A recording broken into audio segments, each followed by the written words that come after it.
Hello दोस्तों, आज हम लोग महात्मा गांधी जी के बारे में पढ़ेंगे। इवन सभी जानते हैं गांधी जी के बारे में बट ये है कि इसमें एक कंप्लीट चीज़ें हैं, एक जगह पे सारी चीज़ें हैं जहाँ से क्वेश्चन पुट ऑफ होते हैं।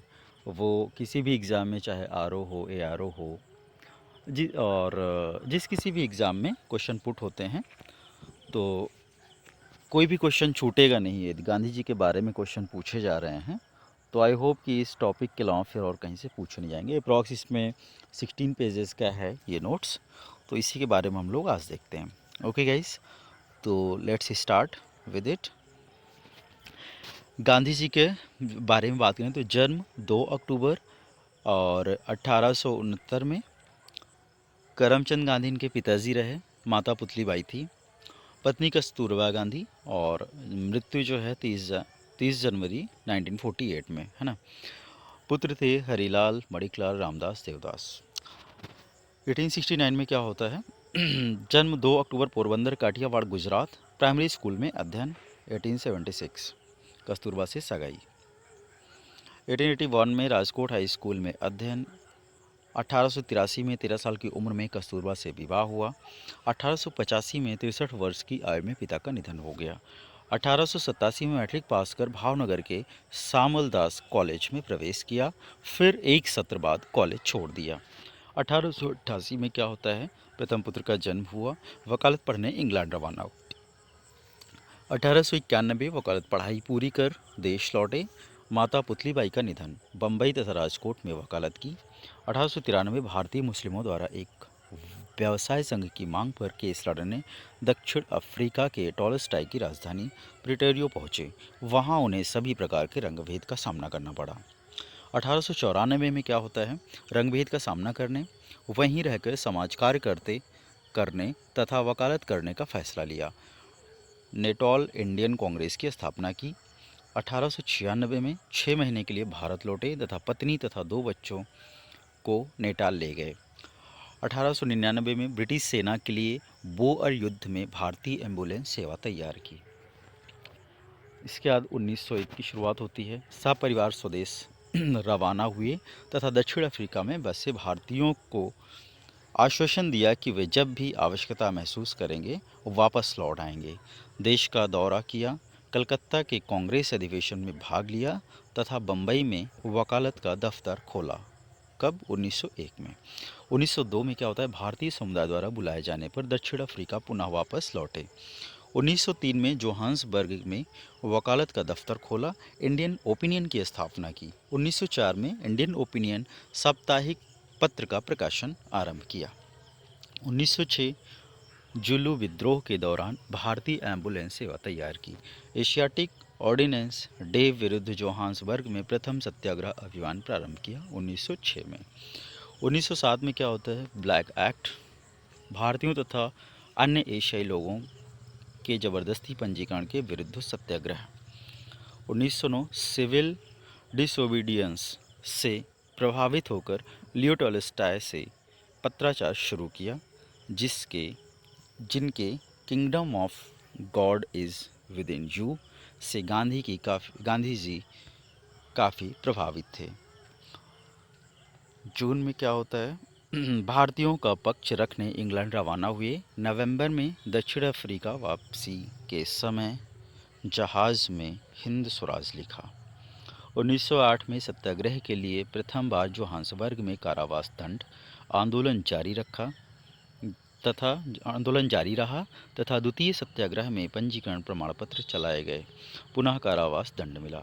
1910 में जोहान्सबर्ग के निकट टॉलस्टॉय फॉर्म की स्थापना। 1913 में रंगभेद तथा दमनकारी नीतियों के विरुद्ध सत्याग्रह जारी रखा, द ग्रेट मार्च का नेतृत्व किया, जिसमें 2000 भारतीय खदान कर्मियों ने न्यू लैंड्स से नेटाल तक की पदयात्रा की। अंततः सरकार को झुकना पड़ा। इसके बाद 1914 में जून में क्या होता है, गांधी समर्ट समझौते के द्वारा समस्या का समाधान हुआ, जिसके बाद गांधी वापस भारत आए। स्वदेश वापस लौटते समय गांधी ने इंग्लैंड में एक भारतीय अस्पताल इकाई स्थापित की, जिसके लिए वापस जाने पर उन्हें केसरे हिंद का स्वर्ण पदक दिया गया। 1915 21 वर्षों के प्रवास के बाद जनवरी में स्वदेश लौटे। मई में कोचरब में सत्याग्रह आश्रम की स्थापना की, जो 1917 में साबरमती नदी के पास स्थापित हुआ। 1916 फरवरी में बनारस हिंदू विश्वविद्यालय में उद्घाटन भाषण। गांधी जी के स्वदेश में प्रारंभिक सत्याग्रह की शुरुआत। सत्याग्रह की प्रेरणा गांधी जी ने डेवियर थोरो के लेख सिविल डिसोबीडियंस, लियो टॉलस्टॉय के kingdom of God is with in you, John Ruskin की ऑन टू दिस लास्ट एवं एमर्सन के विचारों से ली। सत्याग्रह सत्य और अहिंसा पर आधारित था। सत्याग्रह का शाब्दिक अर्थ सत्य का पकड़ना था।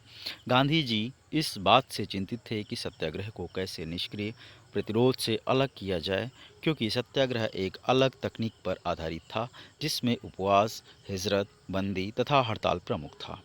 गांधी जी के राजनीतिक गुरु गोपाल कृष्ण गोखले थे। गोखले जी की सलाह पर 2 वर्ष गांधी जी ने भारत भ्रमण किया। तो क्या है, गांधी जी के गुरु कौन थे? गोपाल कृष्ण गोखले। उसके बाद 1917 से 18 के डे के बीच 3 प्रारंभिक आंदोलनों का नेतृत्व किया। 1917 में भारत में प्रथम सत्याग्रह चंपारण बिहार का नेतृत्व किया। 1916 खेड़ा में कर नहीं आंदोलन चलाया एवं अहमदाबाद में मिल मजदूरों की लड़ाई लड़ी। ये भी क्वेश्चन बनते हैं। चंपारण सत्याग्रह बिहार में कब हुआ? 1917। खेड़ा सत्याग्रह कब हुआ? 1916। तो इस टाइप से क्वेश्चन इन पॉइंट से बनते हैं। चंपारण सत्याग्रह 1917। उस समय किसानों को एक अनुबंध 3/2 वें यानी 20 कट्टा में 3 कट्टा भाग पर नील की खेती करने के लिए बाध्य किया गया। इसे 3 कठिया पद्धति कहते हैं। किसान इससे छुटकारा चाहते थे। इसके लिए राजकुमार शुक्ल ने गांधी जी को आमंत्रित किया। तब गांधी जी ने भारत में पहली सत्याग्रह चंपारण बिहार से ही शुरू किया। सरकार झुकी, जांच के लिए आंदोलन का गठन किया गया।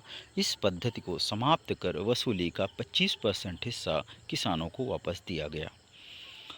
गांधी जी के कुशल नेतृत्व से प्रभावित होकर रविंद्रनाथ टैगोर ने उन्हें महात्मा गांधी की उपाधि दी। तो महात्मा गांधी की उपाधि किसने दी? रविंद्रनाथ टैगोर जी ने। खेड़ा सत्याग्रह जो कि 1918 में चला, उसके बारे में हम लोग देखते हैं। 1918 में गुजरात के खेड़ा जिले में भीषण अकाल पड़ा। इसके बावजूद सरकार ने मालगुजारी प्रक्रिया बंद नहीं की, अपितु 23% और वसूली बढ़ा दी। जबकि राजस्व व्यवस्था के अनुसार यदि फसल का उत्पादन कुल उत्पादन के 1/4 से कम हो तो किसानों का कर्ज माफ़ कर देना चाहिए। इस पर गांधी जी ने घोषणा की कि यदि सरकार गरीब किसानों का कर्ज माफ़ कर दे तो सक्षम किसान स्वयं कर दे देंगे। सरकार ने गुप्त रूप से अपने अधिकारियों से कहा कि किसान सक्षम हैं, उन्हीं से कर लिया जाए। अहमदाबाद मिल हड़ताल क्या होती है? 1918 में। यह आंदोलन भारतीय कपड़ा मिल मालिकों के विरुद्ध में था। यहाँ पर मजदूरों के बोनस को लेकर गांधी जी ने भूख हड़ताल करने को कहा तथा स्वयं भूख हड़ताल की। यह उनकी पहली भूख हड़ताल थी। इसके फलस्वरूप मिल मालिक समझौते को तैयार हो गए। इस मामले को एक ट्रिब्यूनल को सौंपा गया, जिसने मजदूरों का पक्ष लेते हुए 35% बोनस देने का फैसला किया। तो पहली बार भूख हड़ताल कब किया गांधी जी ने? किस उसमें आंदोलन में? तो इसी मिल मजदूरों वाले के आंदोलन में, है ना, अहमदाबाद मिल वाले में। खिलाफत आंदोलन 1919 से 1922 तक जो चला। उद्देश्य क्या था? तुर्की में खलीफा के पद की पुनः स्थापना करने के लिए अंग्रेजों पर दबाव बनाना था। कारण क्या थे? ओटोमन तुर्क साम्राज्य की प्रथम विश्व युद्ध में हार के कारण मुसलमानों का नाराज होना, सेबे की संधि में तुर्कों के साथ कठोर शर्तों ने आग में घी का काम करना, अंग्रेजों द्वारा सुल्तान के विरुद्ध उकसाए जाने से अरब में विद्रोह हुआ, जिससे भारत में मुस्लिमों की भावना आहत हुई। प्रथम विश्व युद्ध की समाप्ति के बाद ब्रिटिश सरकार ने तुर्की साम्राज्य का विघटन करने का निश्चय किया, जिसके कारण भारत में खिलाफत आंदोलन प्रारंभ हुआ और 17 अक्टूबर 1919 ईस्वी को अखिल भारतीय स्तर पर खिलाफत दिवस मनाया गया और आंदोलन प्रारंभ हो गया। 10 अगस्त 1920 ईस्वी को संपन्न सीवर्स संधि के बाद तुर्की का विभाजन हो गया। मौलाना मोहम्मद अली और शौकत अली ने खिलाफत कमेटी का गठन कर अंग्रेजों के खिलाफ खिलाफत आंदोलन प्रारंभ कर दिया।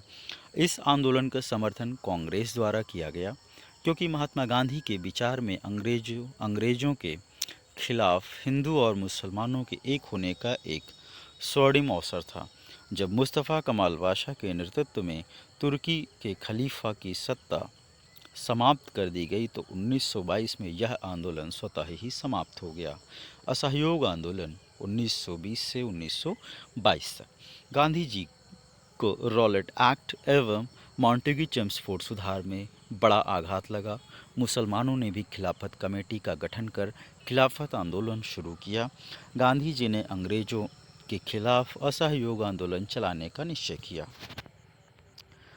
उद्देश्य क्या था इसका? ब्रिटिश भारत की राजनीतिक, आर्थिक तथा सामाजिक संस्था का बहिष्कार करना और शासन की मशीनरी को बिल्कुल ठप करना। शुरुआत कब हुई? 1920 में राष्ट्रीय कांग्रेस के कलकत्ता अधिवेशन से।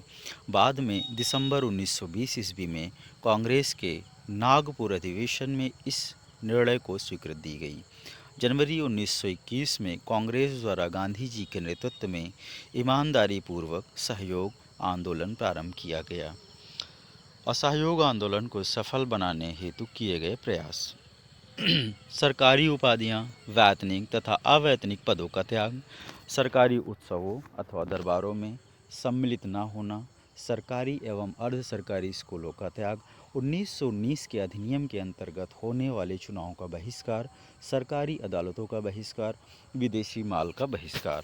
गांधी जी ने पत्र द्वारा वायसराय लॉर्ड रीडिंग को सूचित किया कि यदि सरकार ने अपना रवैया न बदला तो शीघ्र ही कर न देने का आंदोलन चलाया जाएगा। आंदोलन समाप्ति एवं उसका कारण क्या था? गांधी जी ने कहा था आंदोलन पूरी तरह अहिंसक होना चाहिए, किंतु फरवरी 1922 में चौरी चौरा कांड की वजह से इसे स्थापित किया गया। तो चौरी चौरा कांड कब हुआ? 1922। चौरी चौरा किस जगह पे है, कहाँ पे है? उत्तर प्रदेश में। तो ये दैट इज़ इन गोरखपुर। इस टाइप से क्वेश्चन पुट अप होते हैं, तो हर एक पॉइंट पे ध्यान रखिएगा। ओके, चौरी चौरा कांड के बारे में ही है आगे। खैर, तो 4 फरवरी 1922 को होता है। चौरी चौरा उत्तर प्रदेश में गोरखपुर के पास एक कस्बा है। यहाँ 4 फरवरी 1922 में भारतीय आंदोलनकारियों ने ब्रिटिश सरकार की एक पुलिस चौकी को आग लगा दी, जिसमें उसमें छुपे हुए 22 पुलिसकर्मी जिंदा जल गए। इस घटना को चौरी चौरा कांड के नाम से जाना जाता है। 1919 में रॉलेट एक्ट पास हुआ, जिसमें भारतीयों के आम अधिकार छीने गए। विरोध में उन्होंने पहला अखिल भारतीय सत्याग्रह छेड़ा। राष्ट्रव्यापी हड़ताल का आह्वान भी सफल हुआ। अंग्रेजी साप्ताहिक पत्र यंग इंडिया तथा गुजराती साप्ताहिक नवजीवन के संपादक का पद ग्रहण किया। 1920 में Akhil Bharatiya home rule league के अध्यक्ष निर्वाचित हुए। कैसरे हिंद का पदक लौटाया। द्वितीय राष्ट्रव्यापी सत्याग्रह आंदोलन का आरंभ किया। 1921 में बम्बई में विदेशी वस्त्रों की होली जलाई। सांप्रदायिक हिंसा के विरुद्ध बम्बई में 5 दिन का उपवास एवं व्यापक अवज्ञा आंदोलन आरंभ किया। 1922 चौरी चौरा की हिंसक घटना के बाद जन आंदोलन स्थगित किया। उन पर राजद्रोह का मुकदमा चला तथा उन्होंने स्वयं को दोषी स्वीकार किया। जज ब्रमफील्ड द्वारा 6 वर्ष कारावास का दंड दिया गया। 1923 क्या होता है? दक्षिण अफ्रीका में सत्याग्रह पुस्तक तथा आत्मकथा के कुछ अंश कारावास के दौरान लिखे। 1924 सांप्रदायिक एकता के लिए 21 दिन का उपवास रखा। बेलगाम कांग्रेस अधिवेशन के अध्यक्ष चुने गए। 1925 एक वर्ष के राजनीतिक मौन का निर्णय। 1928 में कलकत्ता कांग्रेस अधिवेशन में भाग लिया। पूर्ण स्वराज का आह्वान किया। 1929 लाहौर कांग्रेस अधिवेशन में 26 जनवरी को स्वतंत्रता दिवस घोषित किया गया। पूर्ण स्वराज डे के लिए राष्ट्रव्यापी सत्याग्रह आंदोलन आरंभ। 1930 ऐतिहासिक नमक सत्याग्रह, साबरमती से डांडी तक की यात्रा का नेतृत्व, सविनय अवज्ञा आंदोलन, ये सारी चीज़ें 1930 में होती हैं। 1931 गांधी इरविन समझौता होता है। द्वितीय गोलमेज मेज परिषद के लिए इंग्लैंड यात्रा। वापसी में महान दार्शनिक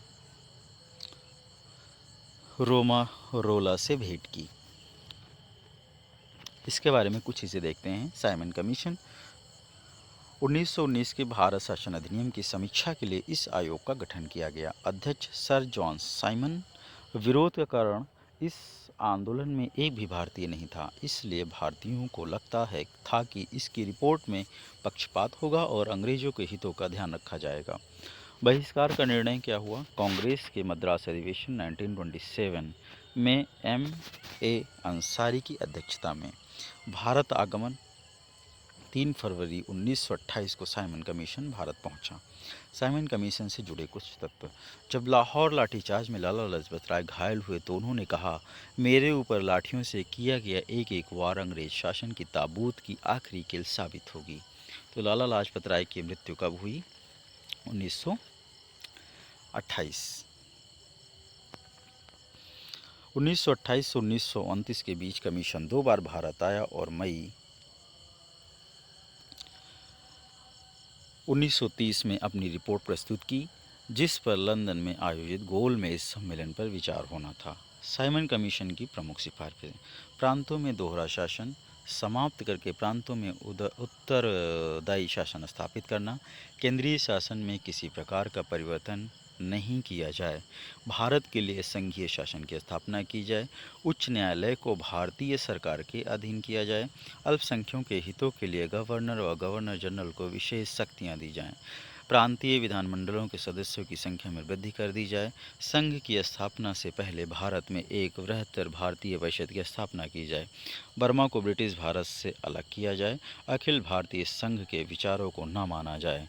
प्रत्येक 10 वर्ष पश्चात भारत की संवैधानिक प्रगति की जांच को समाप्त कर दिया गया तथा ऐसा नवीन लचीला संविधान बनाया जाए जो स्वतः विकसित होता रहे। नेहरू रिपोर्ट 1928 में आती है। इसके बारे में देखते हैं। साइमन कमीशन की नियुक्ति के विरोध में दिल्ली में 12 फरवरी 1928 को एक सर्वदलीय सम्मेलन हुआ, जिसमें 29 संगठनों के प्रतिनिधियों ने भाग लिया। लॉर्ड बर्कनहेड भारत सचिव ने राष्ट्र नेतृत्व को एक ऐसा संविधान बनाने की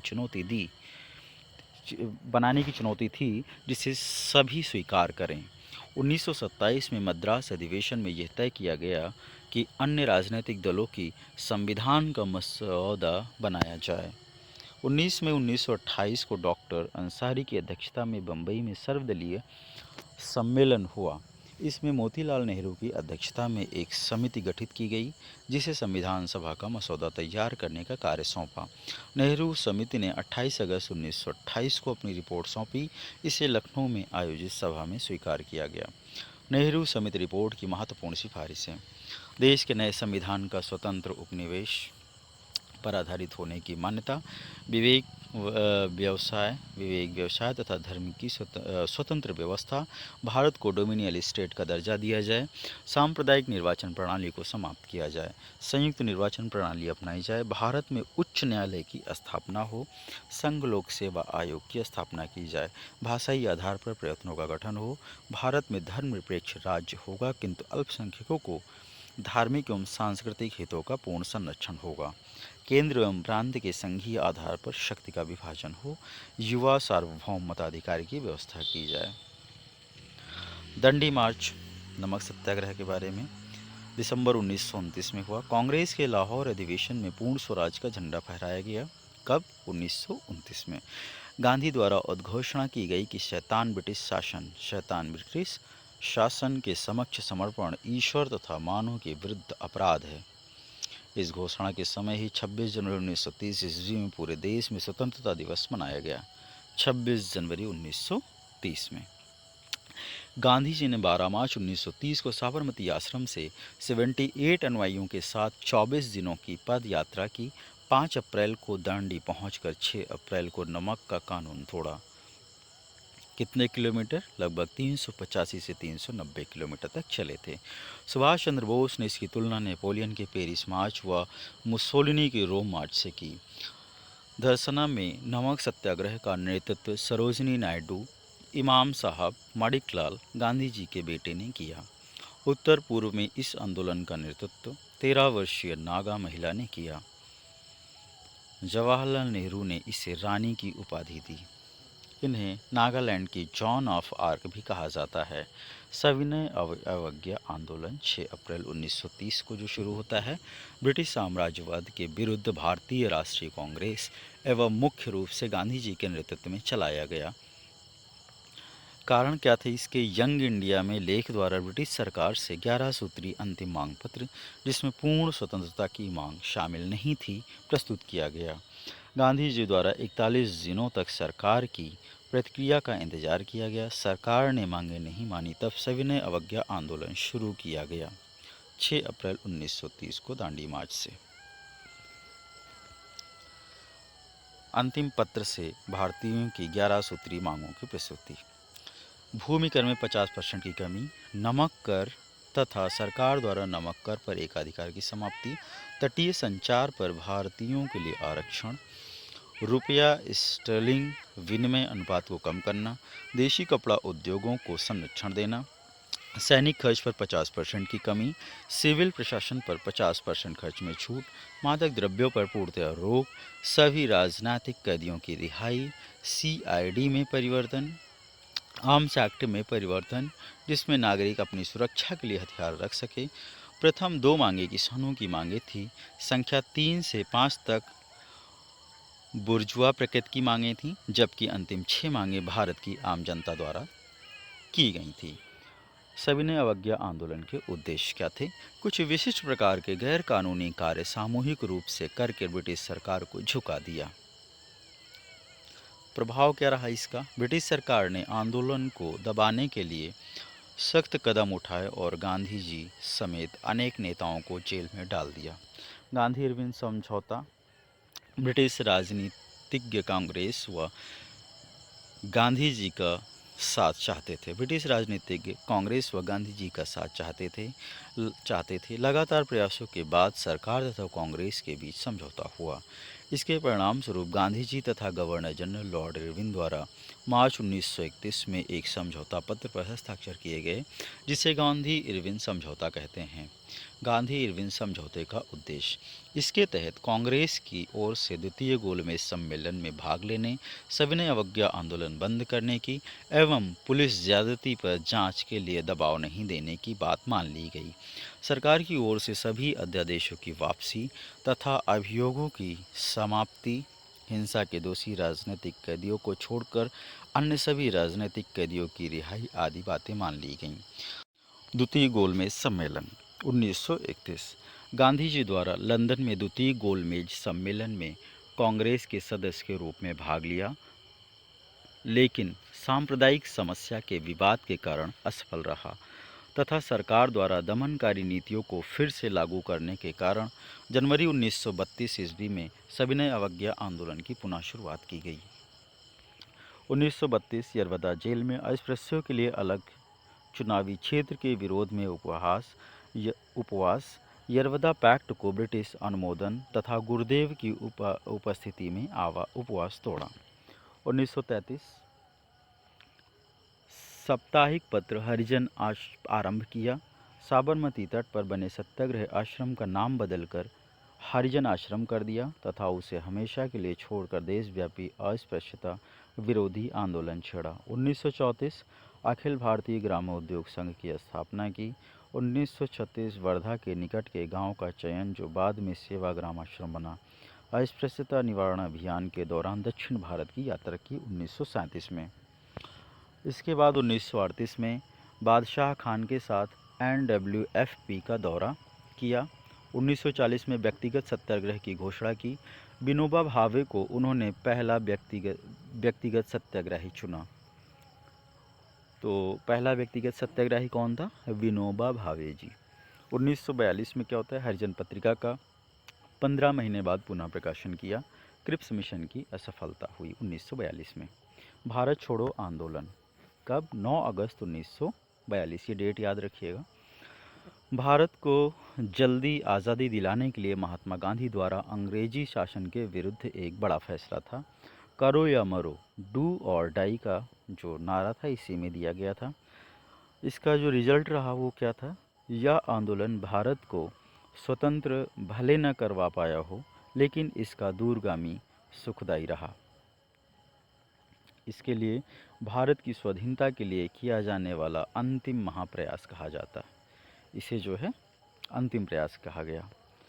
1944 22 फरवरी को आगा खां महल में कस्तूरबा का 62 वर्ष के विवाहित जीवन के पश्चात 74 वर्ष की आयु में निधन हो गया।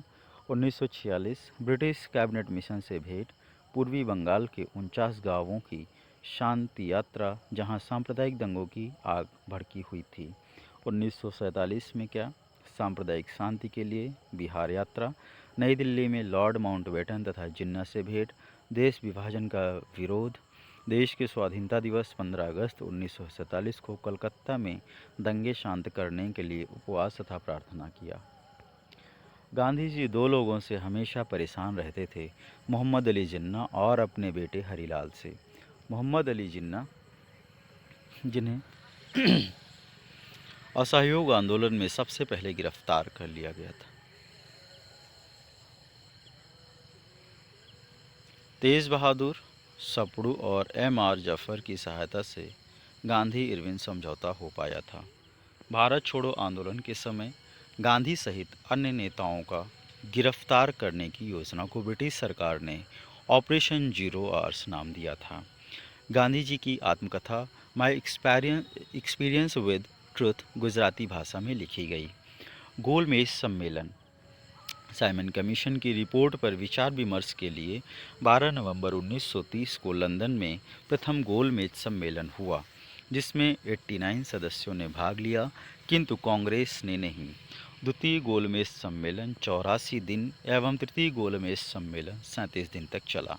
भीमराव अंबेडकर ही भारत के एक ऐसे व्यक्ति थे जिन्होंने तीनों गोलमेज सम्मेलन में भाग लिया। तो कौन ऐसा व्यक्ति था? भीमराव अंबेडकर जी, जो तीनों गोलमेज सम्मेलन में रहे। द्वितीय गोलमेज सम्मेलन में ही जब गांधी जी ने भाग लिया तो वह ऐसे ही धोती में चले गए और वहां पहुंचते ही चर्चिल ने गांधी जी को अर्धनग्न फकीर कहा। कुछ समय बाद ही गांधी जी ने दलितों को संविधान में दिए जाने वाले कोटे का विरोध किया। तब फ्रंक ने गांधी को देशद्रोही कहा। गांधी जी पहले राष्ट्रीय कांग्रेसी थे जिन्होंने द्वितीय गोलमेज सम्मेलन में 1931 में भाग लिया, पर 1921 में कांग्रेस पार्टी अपनाई। 1948 का अंतिम उपवास 13 जनवरी से 5 दिनों तक दिल्ली के बिड़ला हाउस में देश में फैली सांप्रदायिक हिंसा के विरोध। 20 जनवरी 1948 के बिड़ला हाउस में प्रार्थना में विस्फोट। 30 जनवरी को नाथूराम गोडसे द्वारा शाम की प्रार्थना के लिए जाते समय बिड़ला हाउस दिल्ली में गांधी जी की गोली मारकर हत्या कर दी गई। गांधी जी की मृत्यु पर उन्हें कंधा देने वाला मुस्लिम अबुल कलाम आज़ाद, जो भारत के पहले शिक्षा मंत्री थे, शहीद दिवस 30 जनवरी को गांधी जी की पुण्यतिथि पर ही मनाया जाता है। गांधी जी की समाधि यमुना नदी के किनारे नई दिल्ली में राजघाट नामक स्थान पर स्थित है, जिसका चबूतरा काले संगमरमर से बना है। गांधी जी का जन्मदिन 2 अक्टूबर को गांधी जयंती के रूप में मनाया जाता है, परंतु पूरे विश्व में अंतर्राष्ट्रीय अहिंसा डे के रूप में मनाया जाता है। गांधी जी को महात्मा और बापू के नाम से भी जाना जाता है। महात्मा शब्द संस्कृत भाषा का है तथा बापू शब्द गुजराती भाषा का है। गांधी को महात्मा की उपाधि रविंद्रनाथ टैगोर ने तथा राष्ट्रपिता की उपाधि सुभाष चंद्र बोस जी ने दी थी। ये पंसारी जाति के थे। गांधी जी जब इंग्लैंड गए तो उस जहाज़ का नाम MS राजपूताना था, जिससे वह इंग्लैंड गए। महात्मा गांधी से संबंधित कुछ महत्वपूर्ण प्रश्न भी हैं। गांधी जी का जन्म सभी जानते 2 अक्टूबर। पूरा नाम मोहनदास करमचंद गांधी था। साबरमती आश्रम की स्थापना गांधी जी ने कहाँ की थी? ये अहमदाबाद में है 1917 में। अपना राजनीतिक गुरु को किसको मानते थे? गोपाल कृष्ण गोखले। कई एग्जाम में कई बार पूछा गया है। गांधी जी दक्षिण अफ्रीका से कब लौटे? वही 1915 में। क्वेश्चन आते रहते हैं इससे। गांधी जी को महात्मा की उपाधि किसने दी थी? रविंद्रनाथ टैगोर। असहयोग आंदोलन का आरंभ कब किया? किसने किया? असहयोग आंदोलन महात्मा गांधी। प्रथम विश्व युद्ध के दौरान महात्मा गांधी को क्या कहा गया? Recruiting sergeant. महात्मा गांधी को सर्वप्रथम किसने राष्ट्रपिता कहकर संबोधित किया? सुभाष चंद्र बोस। महात्मा गांधी ने सत्याग्रह के हथियार का सर्वप्रथम प्रयोग कहाँ किया? दक्षिण अफ्रीका में। महात्मा गांधी ने भारत में सत्याग्रह सबसे पहले कहाँ किया? तो वही चंपारण वाला 1917 में, जो शुक्ल जी ने बुलाया था। महात्मा गांधी ने सर्वप्रथम किस आंदोलन के दौरान भूख हड़ताल को अपनाया था? तो वो अहमदाबाद आंदोलन। महात्मा गांधी के सत्याग्रह का प्रमुख अस्त्र क्या था? अहिंसा। भारत छोड़ो प्रस्ताव पारित होने के बाद महात्मा गांधी को कैद करके कहीं रखा गया था, वही आगा खां पैलेस पुणे में। ठीक है, इसी के साथ ओवर होता है ये notes. And thank you so much. मिलते हैं नेक्स्ट वीडियो में।